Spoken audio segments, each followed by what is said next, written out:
আসসালামু আলাইকুম। ছাত্র রাজনীতি কেন আমি পছন্দ করি না তার বাস্তব একটা উদাহরণ আজকে আমি আপনাদেরকে দেখাই। বর্তমান সময়ে বাংলাদেশের সবচাইতে বড় ক্রাইসিস কি? সবচাইতে বড় ক্রাইসিস হচ্ছে জ্বালানি সংকট, বিদ্যুৎ সংকট, বাজারে নিত্য প্রয়োজনীয় জিনিসপত্রের দাম বেশি।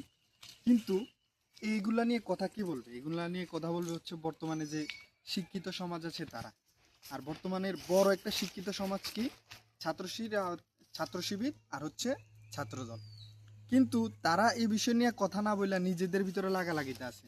আর এই লাগালাগিটা কে লাগাইছে?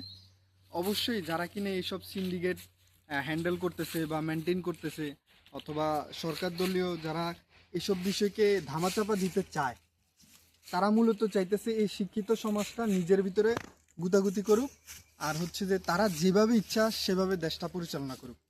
দেখেন, আজকে ছাত্রদল কিন্তু কোনোভাবেই লোডশেডিং নিয়ে কোনো ভিডিও দিবে না। কেন দিবে না? কারণ ওর দল বর্তমানে ক্ষমতায়। আর শিবির যদিও দেয়, বলবে যে তারা বিরোধী দল, এজন্য সরকার দলের বিরুদ্ধে কথা বলতেছে। তো এই জন্য উন্নত দেশগুলোতেও কিন্তু ছাত্র রাজনীতি নাই, টোটালি ব্যান্ড অনেক দেশে আছে, আবার অনেক দেশে আছে সীমিত আকারে।